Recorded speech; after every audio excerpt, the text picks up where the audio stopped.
చెప్పండి బ్రదర్, ఎట్లా ఎట్లా చూస్తారు ఈ హైకోర్టు తీర్పుని ఎట్లా చూస్తారు? ఒకటేంటంటే హైకోర్టు తీర్పుని స్వాగతిస్తున్నాం, కానీ నిరుద్యోగులందరికీ కూడా గ్రూప్ 1 రాష్ట్రంలో ఎవరు కూడా న్యాయం జరగలేదని మేము భావిస్తాం. ఎందుకంటే గతంలో 2022 ఏప్రిల్లో తెలంగాణ గవర్నమెంట్ ఏర్పడిన తర్వాత వచ్చిన మొదటి నోటిఫికేషన్, ఫస్ట్ సారి పేపర్ లీకేజ్ వల్ల, రెండోసారి బయోమెట్రిక్ వల్ల రద్దయింది. మూడోసారి 503 పోస్టులకు 63 పోస్టులు పెంచి కొత్త నోటిఫికేషన్ ఇచ్చిండు. పాత నోటిఫికేషన్ రద్దు చేసి కొత్త నోటిఫికేషన్ ఇచ్చిండు. కొత్త నోటిఫికేషన్ ఇచ్చిన తర్వాత ఫస్ట్ సారి రెండోసారి క్వాలిఫై అయిన వాళ్ళము, తర్వాత క్వాలిఫై కాలేకపోయినాం. ఎందుకంటే జీవో 29 తీసుకొచ్చి SC ST BC విద్యార్థులకు న్యాయం చేసిండు. మొదటిసారి రెండోసారి 10 సంవత్సరాల నుంచి కష్టపడ్డ వాళ్ళము, మొదటిసారి రెండోసార్లు క్వాలిఫై అయిన వాళ్ళము. కాంగ్రెస్ గవర్నమెంట్ వచ్చిన తర్వాత కొత్త నోటిఫికేషన్ కొత్త వాళ్ళకి అప్లికేషన్ తీసుకున్నది. కొత్త వాళ్ళకి అప్లికేషన్ తీసుకొని ఫస్ట్ రెండోసారి అసలు అప్లికేషన్ కూడా వేసుకోని వాళ్ళు కాంగ్రెస్ గవర్నమెంట్ వచ్చిన తర్వాత అప్లికేషన్ చేసుకున్నారు. అప్లికేషన్ చేసుకుని వాళ్ళకి జాబులు వచ్చినాయి.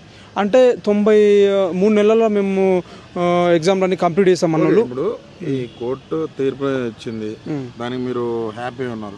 అదే విధంగా ఇప్పుడు ఎలాంటి రివ్యూ కూడా ఇంతవరకు విద్యాశాఖ మంత్రిగా కావచ్చు, సీఎంగా కావచ్చు, ఎలాంటి రివ్యూ మీటింగ్ నిర్వహించకపోవడం ఎట్లా చూస్తారు మీరు? ఒకటి ఏంటంటే గ్రూప్ 1లో 100% అక్రమాలు జరిగినాయి. ఈ రోజు కూడా ప్రతి పేపర్లో కూడా మంత్రి ఒక మంత్రి పేరు లేకుండా ఒక మంత్రి 3 కోట్లతోటి గ్రూప్ 1 పోస్టులు అమ్ముకున్నాడు, ఒక పోస్ట్ అమ్ముకున్నాడు అని చెప్పి వచ్చింది. నిజంగా దాని మీద పోస్టులు అమ్ముకోలేము, నిజంగానే జెన్యున్గా మేము నిర్వహించినాము అని అనుకుంటే ప్రెస్ మీట్ పెట్టాల్సింది. ఈరోజు TGPSC అన్న ప్రెస్ మీట్ పెట్టాల్సింది, ప్రభుత్వం అన్న పెట్టాల్సింది. ఖచ్చితంగా అక్రమాలు గ్రూప్ 1లో జరిగినాయి. మొదటి నుంచి చెప్తూనే ఉన్నాం. కోటి ఉమెన్స్ కాలేజ్ పరిధిలో చాలా మంది సెలెక్ట్ అయ్యారు. తెలుగు మీడియం అభ్యర్థులు 100%లో కేవలం 10% మంది తెలుగు మీడియం అభ్యర్థులు వచ్చారు. జీవో 29 వల్ల ఇట్లా అన్యాయం జరిగింది.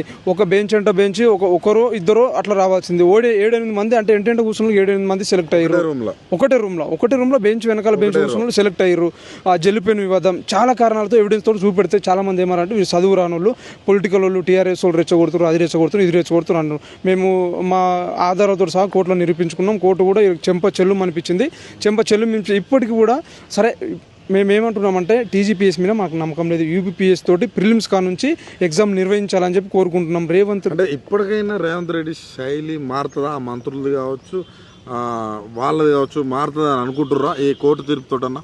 రేవంత్ రెడ్డి గారు ఆల్రెడీ ఆయన గెలిచేసారు, మారది అని మేము అనుకుంటున్నాం. ఎందుకంటే ఇప్పటికీ ప్రెస్ మీట్ పెట్టాల్సింది. 3 సార్లు ఎగ్జామ్ జరిగింది. నువ్వు కనీసము అడ్డమైన విషయాల కాడ నువ్వు స్పందించే రేవంత్ రెడ్డి గారు మరి ఈ విషయం పైన ఎందుకు స్పందిస్తలేరు? కుమార్ యాంటనీని కలిసినావు నువ్వు, మరి సీనియర్ ప్రముఖులను కలుస్తున్నావు, మరి నిరుద్యోగులు నీకు అధికారం ఇచ్చినటువంటి నిరుద్యోగులతోటి 2 నిమిషాలు వినతి పత్రం తీసుకోవడానికి. అదే మీరు ఇంత వ్యతిరేకత ఉందని మీరు అంటున్నారు. ఓయూకి చాలా సజావుగా ఇట్లా వచ్చి మొత్తం ఉద్యోగాలు ఇచ్చేసినాం, మీ భవిష్యత్ అంతా మీకు చదువు ఇవ్వగలం అని పెద్ద పెద్ద మాటలు చెప్పి వెళ్ళిపోవడం జరిగింది. అంటే ఏ సీఎం కూడా రాలేదు ఇప్పటివరకు నేను వచ్చినా, ఎందుకంటే అన్ని ఉద్యోగాలు ఇచ్చినా కాబట్టి గర్వంగా వచ్చినా అనే విధంగా కూడా మాట్లాడింది. దానిపై ఒక్కటి నా ఇనుప కంచెలు పెట్టుకొని రావాల్సిన అంటే గతం లోపల డైలీ సీఎం రావచ్చు, ఇనుప కంచెలతో ఎవరైనా వస్తారు. ఇంకోటి ఏంటంటే రేవంత్ రెడ్డి గారు వచ్చిన తర్వాత నిరుద్యోగులందరినీ అరెస్ట్ చేసిండు. అరెస్ట్ చేసి NCC గేట్ నుంచి ఠాగూర్ ఆడిటోరియం వరకు ఇనుప కంచెలు వేసిండు. ప్రజాభవన్ దగ్గర ఉన్న ఇనుప కంచెలన్నీ తీసుకొచ్చి ఇక్కడ వేసిండు. ఇనుప కంచెలు వేసి అక్కడ లోపలికి పోయినటువంటి వ్యక్తులు మొత్తం కాంగ్రెస్ కార్యకర్తలు, ఒక్క నిరుద్యోగి కూడా అక్కడ లేడు. సరే అయినా కూడా రేవంత్ రెడ్డి గారు ఏం చెప్తారు అని చూసినాము. ఆయన మళ్ళీ అదే డైలాగులు, బయట కొట్టే డైలాగులే ఇక్కడ డైలాగులు కొట్టడం జరిగింది. నిరుద్యోగులందరికీ అర్థమైపోయింది. ఇనుప కంచెలు అంటే గతంలో చాలామంది కూడా ఓయికు వచ్చే అవకాశం ఉంటుంది. కాక మేము తప్పు చేసినామని చెప్పి రేవంత్ రెడ్డి గారు తప్పు చేసినామని తెలుసు కాబట్టి ఆయన ఇనుప కంచెలు వేసుకొని లోపలికి వచ్చిండు. అంటే ఇప్పుడు వాళ్ళు 2 లక్షల ఉద్యోగాలు కూడా ఇచ్చినామంటున్నారు. అదే విధంగా కూడా వాళ్ళు మేము ఇచ్చినాం కదా, ఈ 500-600 పోస్టులతో పెద్ద ఎఫెక్ట్ కాదని ఏమైనా ఆలోచిస్తున్నారు అంటావా? 2 లక్షల ఉద్యోగాలు వేసినామని చెప్పి ఎవరు చెప్పారు? వీళ్ళు మీడియం సమక్షంలో మాత్రమే చెప్తారు. నిజంగా 2 లక్షల ఉద్యోగాలు వేసినామని ఎవరైనా అన్నారు? అశోక్ నగర్ చౌరస్తా దగ్గరికి రండి, ఒక ఆయన 60,000 ఉద్యోగాలు అంటాడు, ఇంకో ఆయన 70,000 అంటారు. వినాయక చవితి దగ్గర వేలంపాట అన్నట్లు ఈయన 1,00,000 ఉద్యోగాలు అంటారు. ఒకరొకరు విధంగా మాట్లాడుతారు. 60,000 ఉద్యోగాలు కాదు, వీళ్ళు వేసింది 10,000 ఉద్యోగాలు మాత్రమే. అది మొత్తం తెలుసు. అందుకే ఇనుప కంచెలతోటి మీటింగ్లు పెట్టడం జరుగుతుంది. అప్పుడు కూడా ఇనుప కంచెలతో వేసినా కూడా మేము పోయి ప్రయత్నం చేసినాం. కానీ ఆయన ఏమన్నాడు, December 9 తారీఖున నేను మళ్ళీ ఓయికి వస్తా అన్నాడు. ఎవరైనా నమ్ముతారు? నిరుద్యోగులు ఎవరు నమ్మే పరిస్థితి లేదు. నిజంగా నువ్వు తప్పు చేయనటువంటి వ్యక్తులు ఇనుప కంచెలు ఏమవసరం?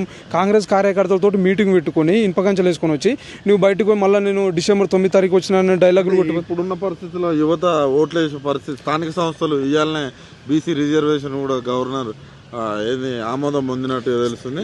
ఈ స్థానిక ఎలక్షన్లలో గెలిచే సూచనలు ఏమైనా అవపడుతున్నాయి? ఏ ఎలక్షన్ పెట్టినా కానీ కూడా డిపాజిట్లు కూడా వచ్చే పరిస్థితి లేదు. గతం లోపలనే వీళ్ళకి డిపాజిట్లు కూడా రావని తెలుసు కాబట్టి నిరుద్యోగులు అందరూ వీళ్ళు ఇచ్చినటువంటి హామీలు అధికారంలోకి వచ్చినట్టు మెగా డీ చేస్తాం, 2 లక్షల ఉద్యోగాలు ఇస్తాం, ఏవో హామీలు ఇచ్చినందుకు వీళ్ళు గెలిచిర్రు.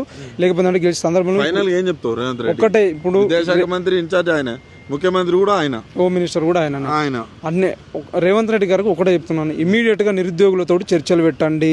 నిరుద్యోగులతో చర్చలు పెడితే భవిష్యత్తులో కాంగ్రెస్ పార్టీకి ఏమైనా ఓట్లు వేసే అవకాశం ఉంటుంది. ఇప్పటికే నిరుద్యోగులు ఎవరు నమ్మే పరిస్థితి లేదు. ఆల్రెడీ నిరుద్యోగులను మోసం చేసిర్రు, నిరుద్యోగులను వాడుకొని వదిలేసిర్రు. ఇప్పుడు బయట ఎక్కడ కల్పించినా కూడా వాళ్ళని అడ్డుకొని దాడులు చేసే పరిస్థితి కూడా ఉంది. కాబట్టి రేవంత్ రెడ్డి గారు దయచేసి అర్థం చేసుకొని ఇమీడియట్గా నోటిఫికేషన్ వేయాలని చెప్పి కోరుకుంటున్నాను.